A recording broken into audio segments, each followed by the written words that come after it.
Meus irmãos e irmãs, louvado seja nosso Senhor Jesus Cristo. Então, nessas nossas reflexões sobre a palavra, estamos no 13º bloco. E hoje gostaria de colocar a palavra com a missão. A palavra de Deus que nós recebemos alimenta o nosso coração e nos prepara para a vida, não só a nossa, mas também de todos aqueles que estão em contato conosco, através da missão. A palavra, como nós vimos, ela está intrinsecamente unida à Santa Eucaristia. Vimos também que os frutos da palavra são análogos, não são idênticos, é claro, aos frutos dos sacramentos, mas tem uma semelhança, análogos aos frutos também da Eucaristia. Ora, a Eucaristia, ela é a fonte e o ápice, o ponto mais alto da vida da igreja. Da vida da igreja. E também da missão da igreja. E de ensinar a todos os povos. A Eucaristia é a fonte que alimenta todos os missionários e todos os cristãos na missão. E ao mesmo tempo, ela é o ápice, porque a missão conduz para Jesus. Portanto, necessariamente conduz para a Eucaristia. Então podemos raciocinar, se a liturgia da palavra está sempre unida à liturgia eucarística, também de uma certa forma, de um modo análogo, semelhante, a liturgia da palavra, ela é fonte da missão. E ao mesmo tempo, ápice da missão. Quando nós então alimentamos o nosso coração com a palavra de Deus, saímos com essa palavra, com aquela disponibilidade também de anunciar a palavra aos outros. Porque nós temos aquilo que nós chamamos do sacerdócio comum, o sacerdócio que vem do próprio batismo, que nos capacita para a missão da igreja. Como os papas costumam falar, né? Discípulos e missionários. A missão do cristão não é algo opcional, faz parte. Se eu quero o batismo, se eu quero ser cristão, é também para ser missionário. Se eu sou discípulo, eu também devo procurar ser missionário. Então, a liturgia da palavra alimenta o nosso coração para a missão, é fonte de missão. E ao mesmo tempo, ela também é ápice, que nós queremos levar as pessoas para ouvir a palavra, para participar da liturgia da palavra proclamada na igreja. Por isso, o Papa São João Paulo II e o Papa Bento XVI, em seus documentos, eles destacam algo na liturgia muito sugestivo, que é aquele ide final. Ide em paz, o Senhor vos acompanhe. Aquele ide não é apenas uma despedida da Assembleia, um até logo, um boa noite, é um ide, é um envio, dizem os papas. É um envio.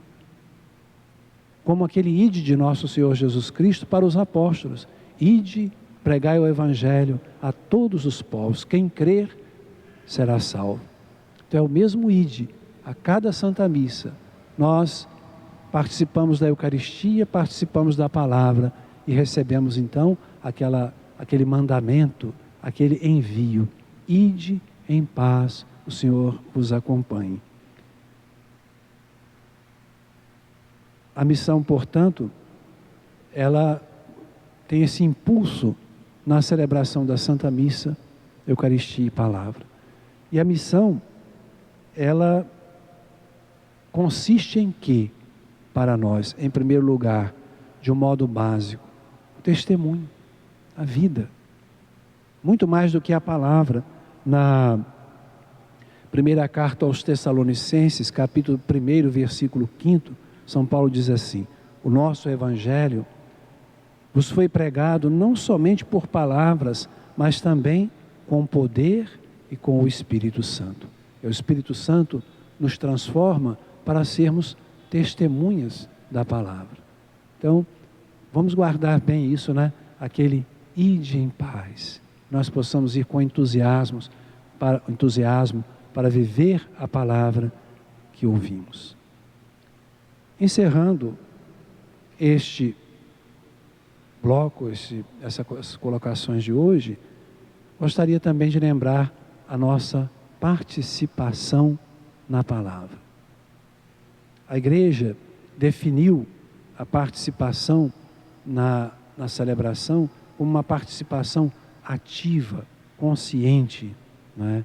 Porque todos nós celebramos de uma certa forma, de um modo ordenado, hierárquico, mas é a igreja inteira que celebra a Eucaristia, celebra a palavra. Como diz o Catecismo da Igreja Católica, não é? É toda a comunidade, o corpo de Cristo, unido à sua cabeça, que celebra. As ações litúrgicas não são ações privadas, mas celebrações da igreja. Pertencem a todo o corpo da igreja. Os fiéis incorporados na igreja pelo batismo recebem o caráter que os delega para o culto cristão, diz o documento do Concílio Lumen Gentium. Por isso, por celebrarmos juntos, nós temos também o dever dessa participação ativa, consciente, na celebração da Santa Missa. E também na celebração da palavra, que está unida à Santa Eucaristia. Portanto, nossa participação não pode ser aquela participação passiva, sentados ali, ouvimos distraidamente, né? Não, isso não é a participação ativa. Participação ativa requer da nossa parte, internamente, em primeiro lugar, internamente, aquela atenção, aquele amor, aquele cuidado que devemos ter, como dizia Santo Agostinho, né? Não deixar perder nenhuma partícula, assim como não deixamos perder as partículas do corpo de Cristo na Eucaristia, também não deixar perder nenhuma partícula da sua palavra, ouvi-la externamente com atenção, e depois também a nossa participação externa, ou seja, os momentos para ficarmos sentados, estamos sentados, de pé, estamos de pé, voltados para o ambão, não é? Ali, as respostas que devemos dar, tudo isso faz parte dessa nossa participação ativa na celebração.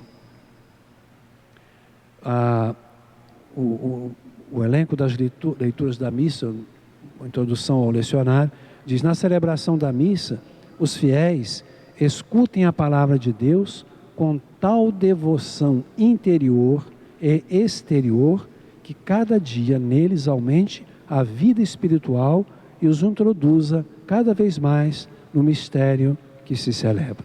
Então, atenção interior, atenção exterior, essa é a nossa participação ativa na liturgia da palavra. Então, que isso oriente nossa vida. Vamos à igreja com alegria, principalmente aos domingos, para ali alimentar o nosso coração com a palavra de Deus, com a Eucaristia, colocando toda a nossa atenção interior e exterior. Peçamos hoje então a Deus, nessa graça, nós possamos enriquecer sempre o nosso coração com a sua santa palavra. O Senhor esteja convosco, Ele está no meio de nós. Abençoe-vos o Deus Todo-Poderoso, Pai, Filho e Espírito Santo. Amém. Obrigado, irmãos.